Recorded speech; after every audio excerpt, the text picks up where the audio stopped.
আজকের দুপুরটা একদম সাধারণ, কিন্তু এই সাধারণের মধ্যে লুকিয়ে আছে আলাদা একটা মায়া। রান্না শুরু করেছি। আজকে আলু বেগুন টমেটো দিয়ে মাছের ঝোল করব। এই যে তেলে মাছটা ছাড়লাম, ছ্যাঁক ছ্যাঁক শব্দে যেন গল্পটা শুরু হলো। আর মাছটা ধীরে ধীরে সোনালি হয়ে আসবে। তরকারির জন্য ঠিক যতটা দরকার ততটাই সময় দিচ্ছি, না বেশি না কম। আরেকদিকে আমার পেঁয়াজ গন্ধ ছড়াচ্ছে, একটু একটু করে নেড়ে দিচ্ছি। এর মাঝে হলুদ মরিচ সব কিছু দিয়ে দিলাম। একটু হালকা করে কষিয়ে নেব, নিয়ে তরকারি দিব। একদিকে মশলাও কষাচ্ছি, আরেকদিকে আবার দেখছি মাছটা কি ভাজা হয়েছে। মাছটাও তো আমাকে উল্টিয়ে দিতে হবে। মশলাটা মোটামুটি কষানো হয়েছে। আলুগুলো আগে দিলাম, বেগুন একটু পরে দিব। বেগুন তো নরম তরকারি, আগে দিলে একদম ঝোলের ভিতর ঘাঁটি হয়ে যাবে। মশলার মধ্যে তরকারি দিয়েছি, নাড়াচাড়াও করছি, আবার মাছের দিকেও খেয়াল রাখছি। দুইটা আলাদা কাজ, কিন্তু দুটোই দরকার। ঠিক যেমন জীবনে কিছু জিনিস একসাথে সামলাতে হয়। আজকে আমার একেবারে রান্না করতে ইচ্ছে করছিল না। ছেলেটা চলে গিয়েছে, আমার পুরো বাড়ি ফাঁকা। মেয়ে আছে, তারপরেও মনে হচ্ছে বাসায় কেউ নেই, এতটাই ফাঁকা। এবার বেশ কিছুদিন ছুটি ছিল, 25 দিনের মতো ছিল বাসায়। আমার পুরো বাসাটা একদম ভর্তি হয়েছিল। আমরা সবাই আছি, শুধু ছেলেটাই নেই। তারপরও মনে হচ্ছে বাসায় কেউ নেই। বাচ্চা কাচ্চা ছেড়ে থাকতে পারি না। জানি না আল্লাহ কবে এই ধৈর্যটা দিবে। চলে যাওয়ার পর কেন যে এত খারাপ লাগে বলে বোঝাতে পারবো না। কথা বলছি, তরকারিটা কষাচ্ছি, আর এদিকে মাছটা ভাজি হচ্ছে। তরকারিটা মোটামুটি বেশ কষিয়ে নিয়েছি, আর একটু কষাবো, ঝোল দিয়ে ঢেকে দেব।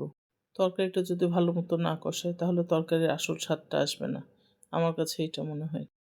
আজকে কেন যেন আমার মাছ একটু লেগে গিয়েছে, এরকম হয় না। কড়াইটা আমার বেশ তেলতেলে, তারপরেও কেন যেন আজকে এটা হয়েছে। আসলে আমি একটু তাড়াহুড়ো করেছি, তেলটা ভালো মতো না গরম হয়নি, তার আগে আমি মাছ দিয়েছি। যাই হোক, সবসময় তো আর একরকম হবে না। হাতের কাজ, একদিন ভালো হবে, একদিন একটু খারাপ হবে। আজকে সেই দিনটাই, আজকের খারাপের পালা।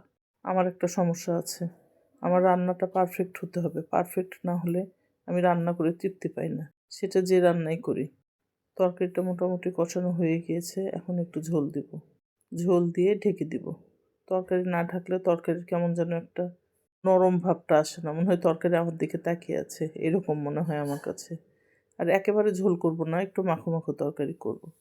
ছোট মাছ তো, আর এই তরকারিগুলো টমেটো দিয়ে রান্না করলে অনেক ভালো লাগে। ঢাকনা দিয়েছিলাম, মাছ দিয়ে আবার একটু ঢাকনা নামিয়ে রেখেছি।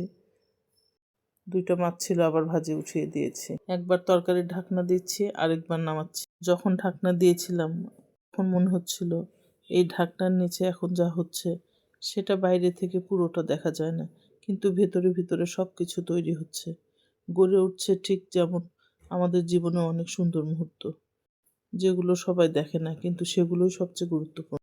কথা বলতে বলতে তরকারিটা আমার হয়ে এসেছে। তরকারির উপর দিয়েছি এটা রাঁধুনি পাতা, ধনে পাতা না। দেখতে একই রকম, কিন্তু এটা রাঁধুনি পাতা, অনেকে চেনে না। আমাদের এদিকে এটা অনেক পছন্দ করে সবাই, আমি তো স্পেশালি অনেক পছন্দ করি। শুটকি মাছ দিয়ে যদি রাঁধুনি পাতা দিয়ে রান্না করি, আমার কাছে এটা অমৃত মনে হয়। আমি চচ্চড়ি ঝোলে